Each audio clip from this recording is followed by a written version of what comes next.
Hello all, welcome to this new workbench video following the construction and build of the Captain Baxter kit, which I produce for my own small shop, Vectis 3D models. This kit of course is a Captain Baxter kit in 00 4mm and is designed to be fitted onto a L&Y pug produced by Hornby or Dapol. Which can be picked up relatively cheaply these days. This kit has been on sale on Shapeways for a good many years, sold about 10-15, but has always been lacking extra bits and pieces and detail. Now I've figured out the CAD systems and all that kind of thing, it's been rebuilt from the ground up with brand new bits, buffers, steps, springs and also cylinders.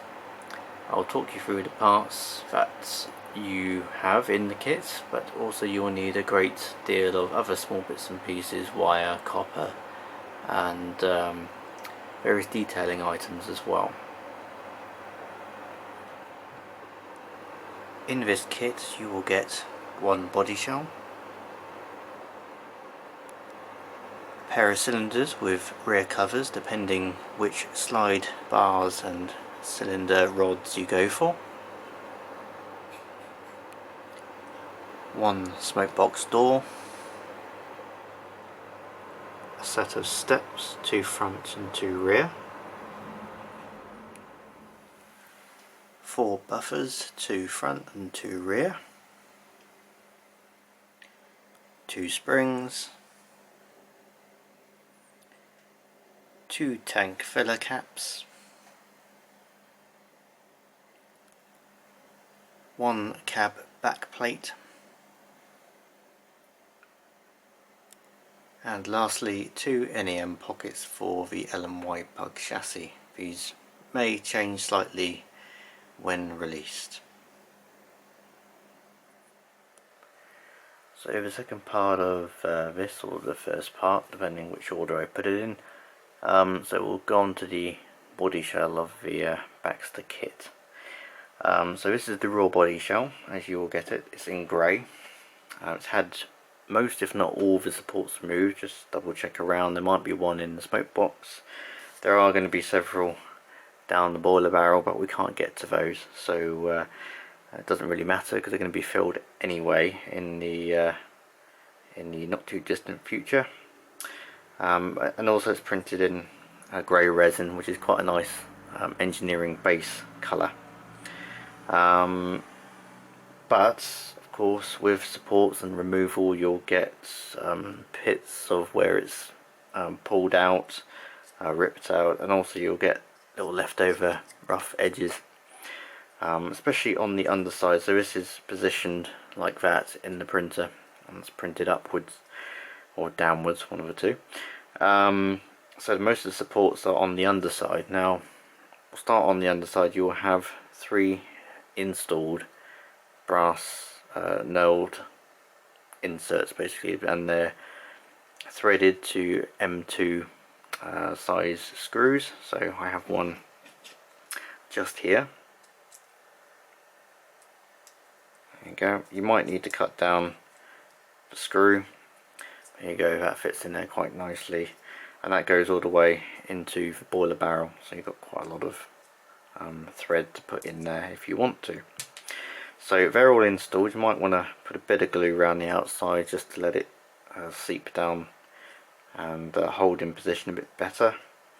So they're all installed. They should come pre-installed. If I've missed them, please tell me, and I'll either have it back, put them in for you, or tell you what to drill it out to and then put them in. But you can see on the underside we have quite a lot of support debris, as I call it, or the pitting, but they also rise and fall, which you can see on the side here. If you look along the edge, you've got quite a lot of rising and shallow troughs, etc. So you will need a needle file. I've started on this bit just here, so you just need to keep it flat and go across, cleaning it up as you go, and you should get a nice clean edge when you're finished. So you've got a bit of work to do on that, and again, just whether there's any connection points where you might have where bits stick to, like the roof, just need to clean it up like so. It's not too difficult and not hard to do at all. So that's quite simple. The top side you don't really need to do anything with, apart from add things to it, of course. So clean it. If there's anything has warped or moved, put it into some hot water for a few minutes and just try and bend it back gently. Don't try and force it, because this will break and you don't want that. But it's mainly this area here where it will need bending back, all the tops of the cab. So once you've cleaned all that up, put a bit of glue around the nuts, then we can move on to the next section. So going on to the Baxter body shell. Obviously we've done some work on this already. So we've actually smoothed the undersides and removed any support material where it caused that sort of wavy effect. So that's all nice and filed down with a needle file. Obviously your threaded inserts for M2 screws are already present. Just add a little bit of glue around them and hopefully they won't pop out. Right now we're going to go on to the holes and diameters if you need to drill them out. Anything 3D printed will shrink. It's just the way it works, unfortunately. So you're looking at about a 5% shrinkage rate depending on what you've printed. So you'll need a drill. Now I got a little pin vise drill here. I've got various thicknesses of drills from a small kit of drills, going all the way from 0.2 to 1 point something or other, 1.2 I think it is mil. So what we need to do really is go around and check. So from building one already, the holes for the cab supports, which are these two on the outer side here, these probably won't need doing, but if you do, there's 0.8 there and there. Now the other small holes, if you can just about see that in the light, if I bring it forward a little bit. Now the other small holes around here is for pipe work. There's a lot of pipe work in front of the cab, windows, etc. This is 0.6 for holes here and here, all the way along, and that one there. There's 0.6, and that will take some 0.6 copper wire, which will need to be shaped and soldered. Done that on the prototype already and on various Baxters. You can buy the copper wire from various sources. Here's some here. It's only cost me a few quid. It's usually found in the jewellery kind of sector, for jewellery making. So that's quite useful for detailing any locomotives really, so I always keep a load with me. So you'll need 0.8 brass rod wire there, 0.6 copper. These holes are fine, they don't need to be drilled out. Those are for the tank filler caps. The other ones which may need drilling out are the ones on the front here for the handrail knobs, basically the handrail holders.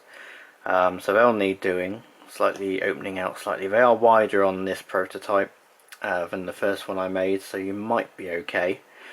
And you need either a staple or a piece of thin bronze or brass strip.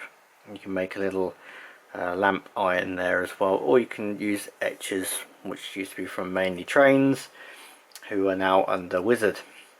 Also you'll notice on the front you've got a little recess here at the front. You can buy some MT355, which is diamond checker plate. I tried to 3D print it, it didn't work. Here's some here, and that will just sit in the recess and look quite smart. The other hole that you'll need to drill, you at one side, is the one in the centre of the smoke box, and that's for the smoke box door dart. So you will probably need to drill that out, depending on which door dart you buy. They vary in diameter of sort of fixed point, so you'll need to measure it and check, but I think mine was about 1 mm. So drill a mill hole, stick it in with a bit of super glue, or solder where you want the door handles first, then glue it in place, and then that's okay to paint. All the other holes, the buffers are fine, the actual hook for the coupling hook, that's fine. On the rear, the other small holes which will need doing are the handrail holes, so there's 2 there and 2 there. They'll need opening up to 0.45 because they're so small the printer fills them in. There's also 2 there, 2 there, sorry, and 2 there for grab handles above the buffers, so they'll need doing as well. The other small recesses, that one here, is for the springs. I've made them removable so you can paint behind them a bit easier instead of being all in one piece. Apart from that, it's all mainly down to shaping, cutting, and a bit of soldering and a bit of glue as well. Obviously you'll need to, as you go, work out which ones you can put in as and when. So here we go.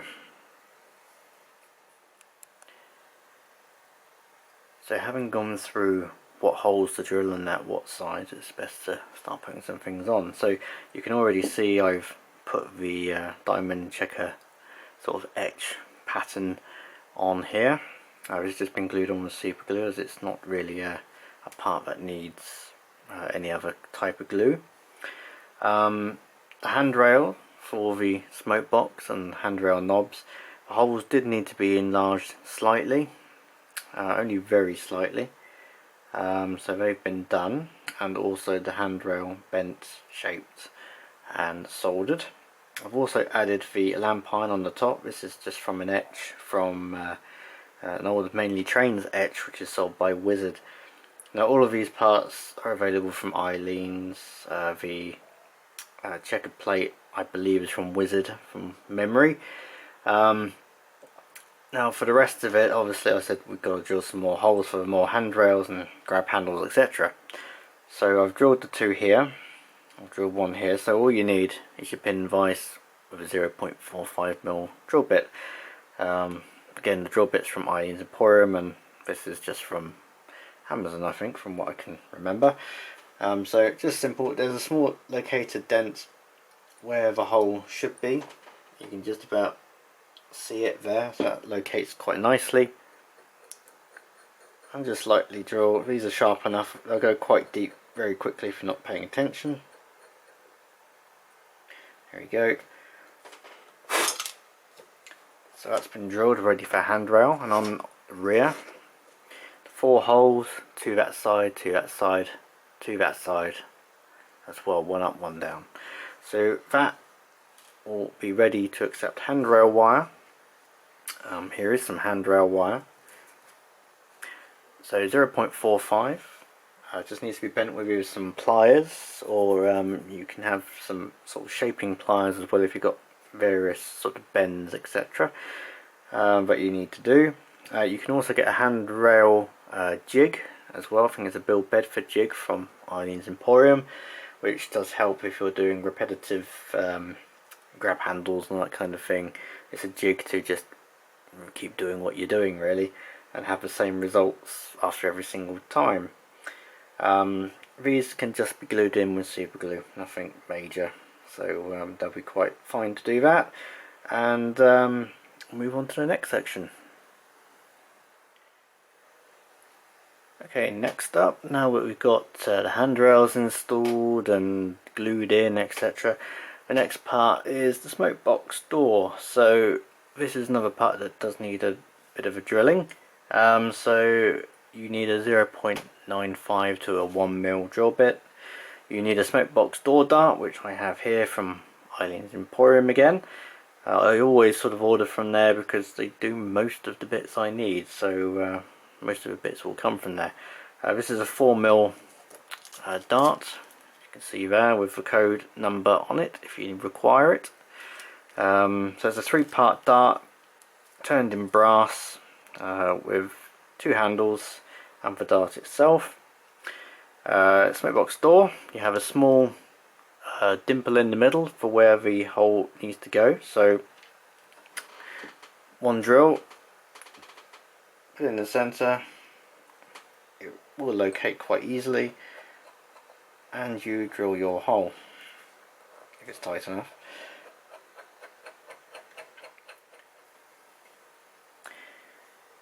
Okay, having drilled the hole in the centre, up to 1 millimetre I think it is, or just over.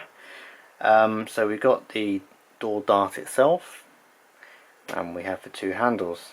Now, depending how you want to assemble this, you can glue it, solder it.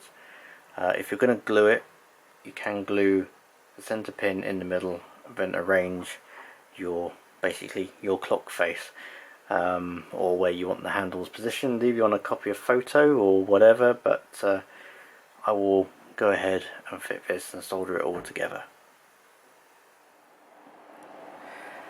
So on to the next part of the Baxter body shell build. You can see in front of us here we've got mainly the parts for the buffer beam. So some of you will also know that Baxter now has, I think it's either steam heat or vacuum, one of the two. I think it's possibly steam heat. So they've added a pipe to the buffer beam recently in its life. So you can add that if you wish. I'm sure there's various other suppliers of buffer beam detail out there.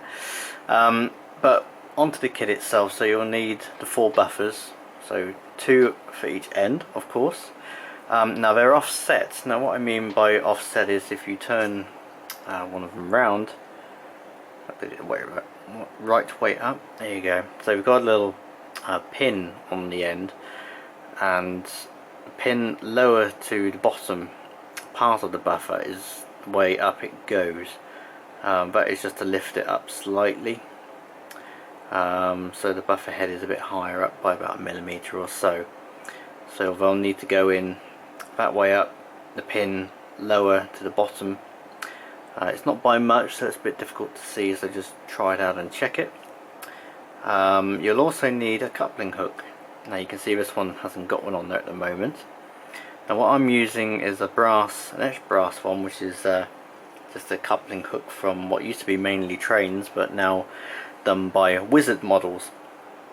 And these come in an etch of 20, you can see here, and the code number at the top. You can put springs behind them and use them for wagons and all sorts, so they're quite handy to have around for a bit of detail. And you can just pick one up and stick it in. There's no filing at all. Here you go, just a bit of glue on there to hold it in place, and it's good to go. The buffers, as I say, they're offset, so if we just put one in there just to show. I've got a bit of blue tack on the back of these so they don't fall off, but you'll get the gist.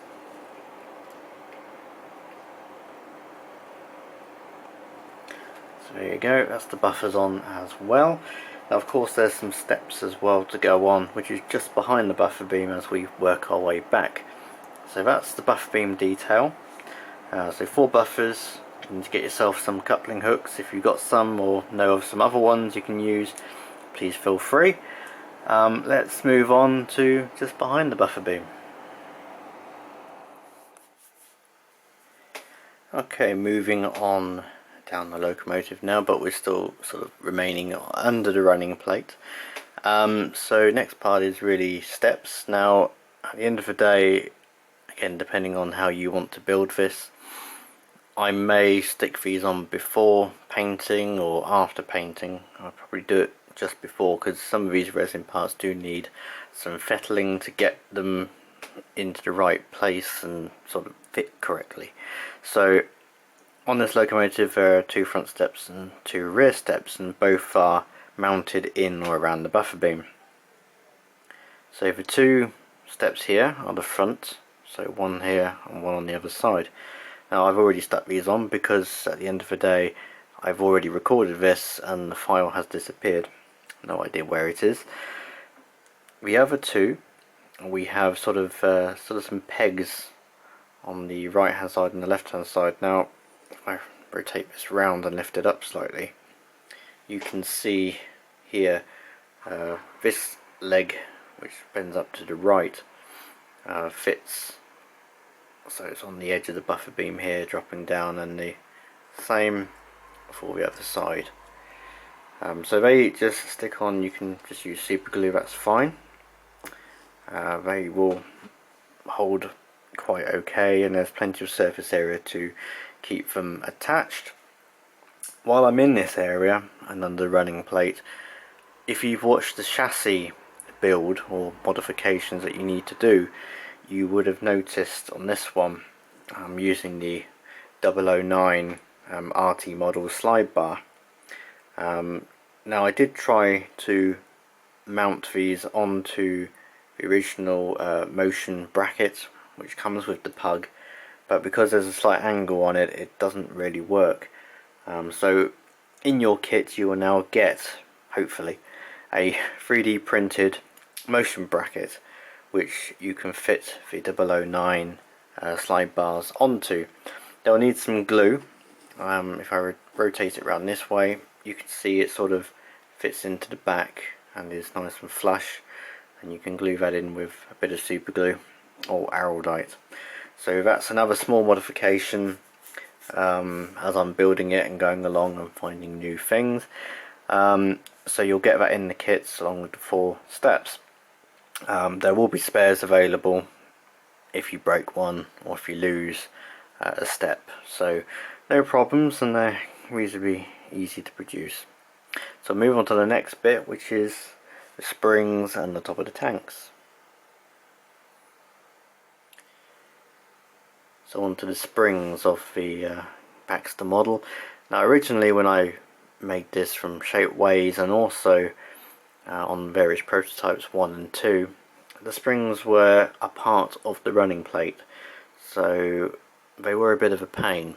And when I built mine and my original one, I already built the thing and then painted it afterwards, which I found was a royal pain to work around, as I keep mentioning. The main reason is because I couldn't paint behind the spring, so this area here where the spring sits, I couldn't get to the boiler barrel, I couldn't get to the boiler band to put the lining on, and it was an absolute nightmare. So for version 3 or 3.5, whatever version of Baxter this is, I've taken the springs off and printed them as a simple part on their own. And here you have the 2 of them here, so there's one on each side, and you can see they're in their own part, and also you can just paint them on their own, which is a little bit easier. You can do the front and the back. On the running plate, I've recessed a rectangle area just here, you can see, on both sides, and this is where the spring sits, and a little bit of dabber glue in there to fit them, so you can fit them after painting, and it just makes the whole model build a bit easier and a little bit more friendly as well. So on these springs, if my camera will focus on my hand, they're a bit rough on the underside, so you'll need a needle file. There you are. You'll just need to file the back, just get rid of all the support debris and material. And of course on these springs there's always a right way and a wrong way. You can see the front here has the band around the centre of the spring and the supports and the hangers, etc. This is the base and you can see on the reverse it's just completely flat and plain, no detail, and that's the way which is facing the boiler. So you won't see that side, but paint it black or red or whatever colour they are these days. I think they're red at the moment on Baxter, which is in the shed at Sheffield Park. Now to fit them, just use some super glue, or you can use some araldite, whatever you want to use. So they'll just hopefully fit in the little slot here and stand upright. There we go. So you can just glue them in like so. There's 2 to do, one on that side and one on the other. and it's quite simple to do. Now this is going to be a prototype, so I'm going to glue these in now so they don't fall off, and make it easier so I don't have to hunt around on the floor for them when they do fall off. So recommendation is to fit these springs last, after you have painted the model, and keep them in the bag so you don't lose them. So that's my advice. And then next we'll go on to the the water tank tops. Now you can see on the water tank tops there are various holes, so we'll move our way backwards very slowly and I get rid of that spring. You can see the water filler holes, one here and one there. These do not need drilling out, these will just pop in, and I've got one here, so I'll just slide one in the top. There we go. So I just need a dab of glue on the underside of those, and they'll fit quite nicely and happily in there. Then what we'll do is after that is we'll cut here, and then we'll go on to the cab supports and also the wonderful pipe work which is in the front of Baxter's cab, and also the whistle as well, which is a little bit of an interesting area which you may have to cut and bodge and drill and solder a few bits together, but we'll come back to that after this small interval. Okay, so on with the cab supports. Now these I'll probably add after shaping all the pipe work, but it's good to have them to hand when you need them. And now there are bars stretching from the top of the water tank to the corner of the cab, just up here.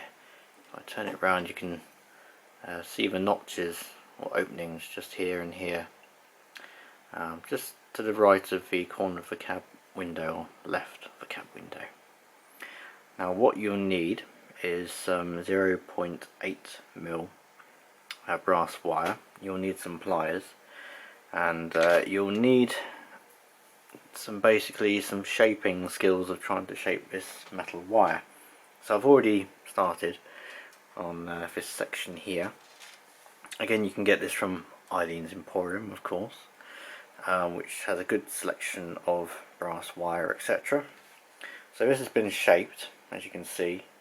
It's about a 45-degree angle from here to up here.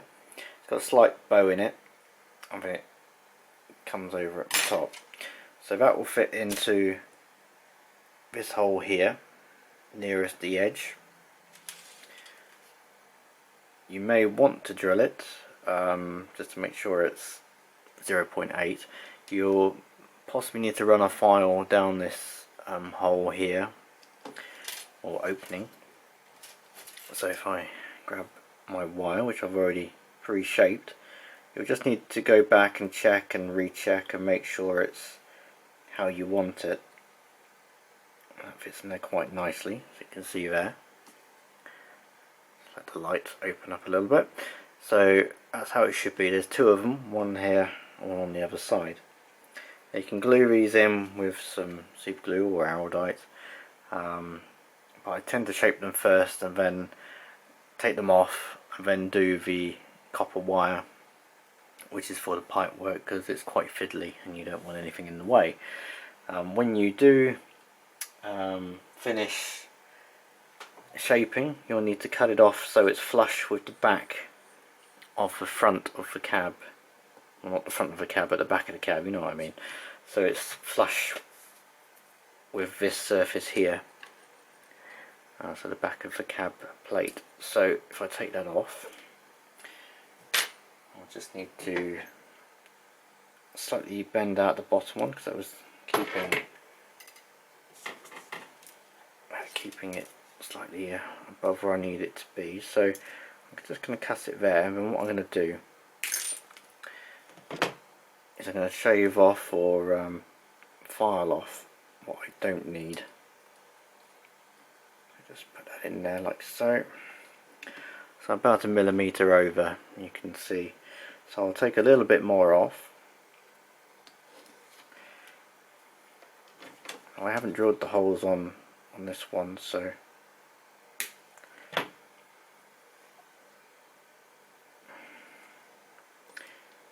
That's pretty good. So I've just still got a little bit more to file off, but that's how it should sit on the model. You can chemically blacken them if you wish and then put them on, because they're brass you can chemically blacken them. And I'll need to do the other side, which I have one here. I mean, that'll be chemically blackened and put on slightly later on, maybe at a finishing stage. So what I'll do now is we'll cut here again and we'll go on to the next section, which is basically the pipe work, which is quite fiddly and time consuming, but it's well worth the effort.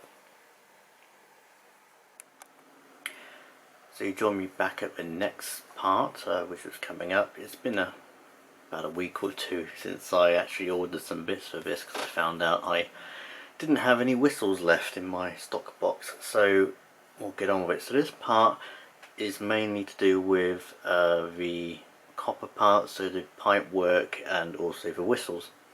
So I've sort of gathered together a few options for you. It's going to be a bit tricky. You do need some skills, some soldering, maybe a piece of wood as well to solder on as well, so you don't burn through your workbench. Soldering irons, some solder, so 145 degree would be great. You can get most of that from Eileen's Emporium. You'll need some copper wire. Now here we have some 0.45 and some 0.6. Now I get this from sort of jewellery specialists, although this one's from the Scientific Wire Company, which sounds a bit weird. So those are the two sizes depending which route you go on to put together the copper pipe work. You'll need some round nose pliers, which I have around here somewhere. There you go, there's some round nose pliers which do help with shaping the wire, and you also need some normal flat pliers, which are also quite good for bending things. So as I say, I started this a little while ago, but I had to stop and wait for some parts to arrive, like the whistles. So before we go much further, we'll talk about the whistles to begin with, which is probably the most simple area to talk about. So we'll start with the middle section, which is basically the whistle and some pipe work. So on this one I've done it quite differently. I've nicked off a Lima sort of brass turned whistle, I think. It's just turned and cleaned up the top end here. So this one's been made totally from scratch with spare bits and pieces. So 0.6 copper wire, and in the bottom I've used an O-gauge handrail knob, a short handrail knob, which has a 0.6 diameter inside to allow the copper wire through. When that's bent round and then through the two holes in the back. Now I've filed off the top to make it flat, and then I've drilled another hole downwards, and again that depends on what whistle you're going to use and size etc of the end of your whistle, so make a decision before you start. So for this one I'm going to use sort of a Midland Whistle, I believe it is, S and DJR, or Midland Whistle. It's from Markets, as seen here. I bought it from Roxy Mouldings. So this is the slightly more challenging, difficult one. A lot of shaping with the round nose pliers and 0.6mm copper wire. You need to drill the middle section down. I think it's 1.2mm. I've actually drilled it all the way through, but you don't need to drill it all the way through. Then you just need to drill the top. I think it's about 0.5 or 0.6 of a mil on the top downwards to fit the whistle. Then solder it all together with some 145 degree solder. So that's option one. As you can see, it's slightly tall, so it's a bit too big. The other option is I've been looking at is a totally different whistle, a totally different look of whistle, but it's this Southern Railway Yuri whistle, again from Markets, although purchased from Roxy Mouldings. So here you go, that's the part number. Now this has a bottom part on it, like a handrail knob, to have a hole through the centre. Now it's mainly used on Hornby M7s or M7s and that type of thing, with a bit of 0.45mm brass wire to go back towards the cab. However, if you turn it round sideways, you can then fit it like this one and use some 0.45mm copper wire and then just thread that round, same kind of style, and drill a smaller hole, which I think is about 0.5 of a mil, maybe something like that, and then glue that in place, and again solder it all together if you like beforehand, because this is nice pliable wire and you can bend it quite easily. So that's what I say for the whistle. So you've got two options, the more difficult one or the slightly easier one. They don't cost too much, the whistles, so up to you. Now we'll go on to the actual more difficult part, which is the actual pipe work.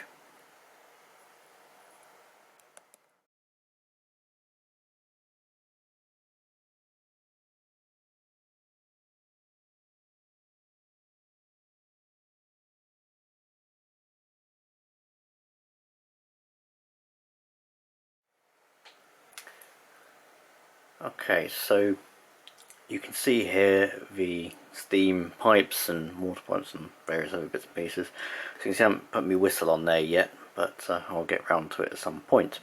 And you can see the right hand side one already made here pipework wise. So you can see one here on the left. This is made up of three sections, an L-shaped one, a U-shaped one, and one with a slight kink in it which goes backwards and turns right slightly and solders onto here. So three sections of copper wire. I just generally do it by photos, like this U-shaped part goes halfway up the cab window or opening, and you can see here I've got the various sections 1, 2 and 3 in position here, which have fallen away slightly, so I've just knocked the back off. Now I've used this as a sort of holder while I'm just tack soldering it in place, and then what I do is put it on some 3mm ply and then solder it all together using a bit more heats and a bit more time, so it's all soldered together properly. Very fiddly. Maybe you can glue it together if you wish, but it won't hold if you handle it or manhandle it or slightly knock it. So I tend to solder all this together, but that's what I do. Again, this is 0.6mm wire on here and here and on the other side as well. Very difficult to do, quite challenging and fiddly, but it's worth the effort if you want to put in the effort to get what you want. So that's my suggestion at the moment, and that's how I build mine. Again, you're using pliers and some round nose pliers for this bit. I'm also using the angle on this cutting board as well, especially for this area here, which is about a 45-degree angle off the bit inside. You may also need to drill holes in the center here, so this one and the one at the back here, just so the copper wire can go in a bit further. I mean, you can trim the wire with some cutters like these, for example, and then just glue them in place. So that's what I would do. You've got about 3 or 4 varying options there depending on what you want to do. So having done that and said that, we'll now move on to the cab area, or the back of the cab where the plate has fallen off, this one just here, and we'll talk you through what to do with that. And that should be the last part, and then you can possibly head on down the road of finishing and painting. So join me back at the next part and we'll go through the next section. So onto the back of the cab. You're probably going to say, well, what about the cab in terms of motors, etc. There'll be a separate part tagged on to the end of this video, because this is probably getting quite long now. And you can see on this one I have the back head fitted on this with all its electronics and interesting bits and pieces.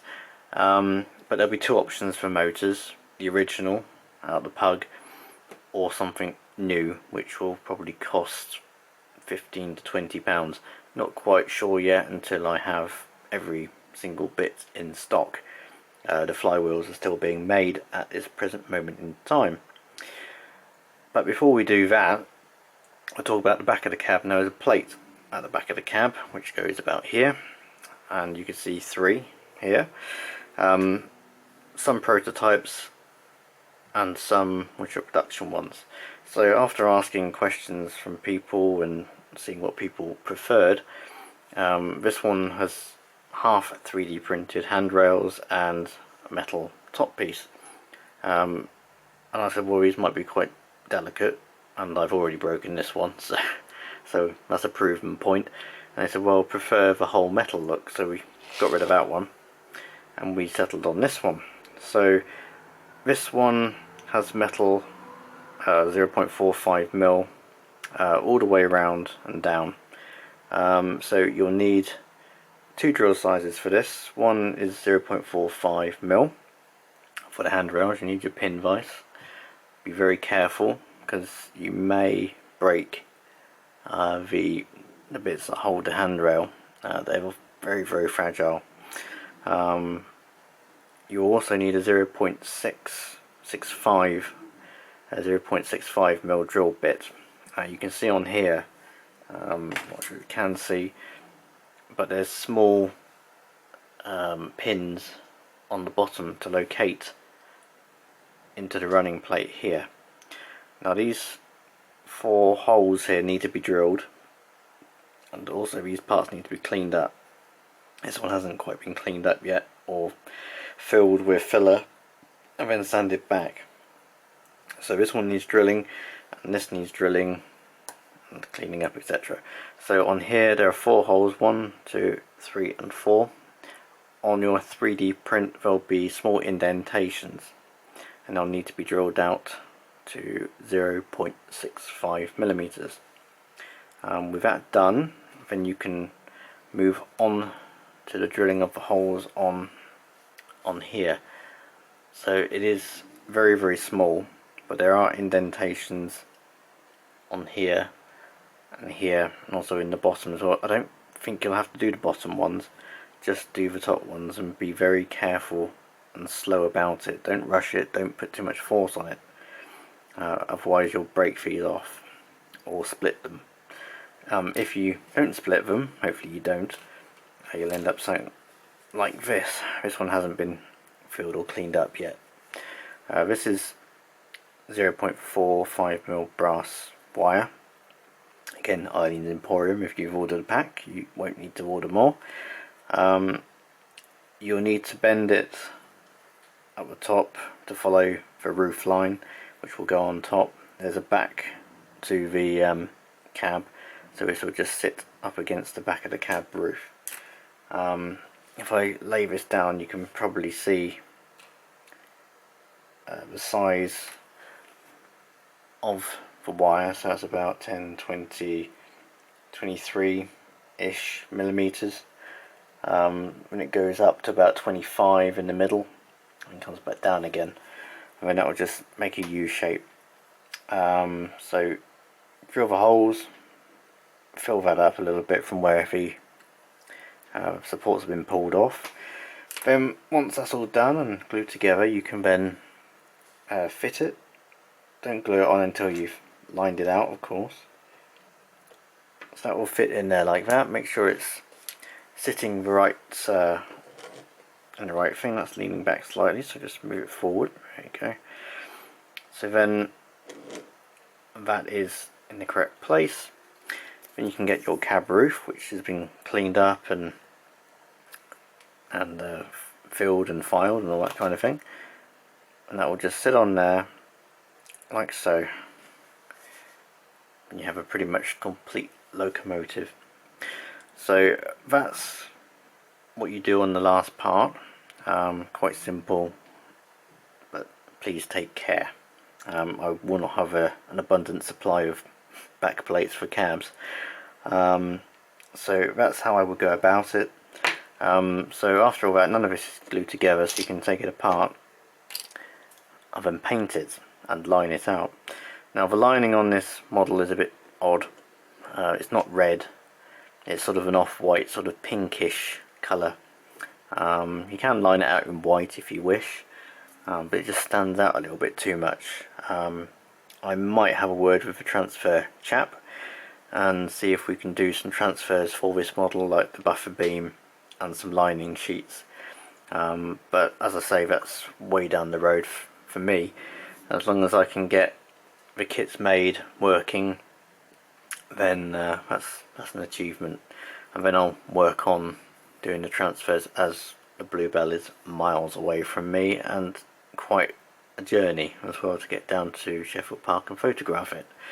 So we'll move on to the kits, the motor kit, which I've been putting together, and that should feature shortly after this section, and hopefully you find it useful.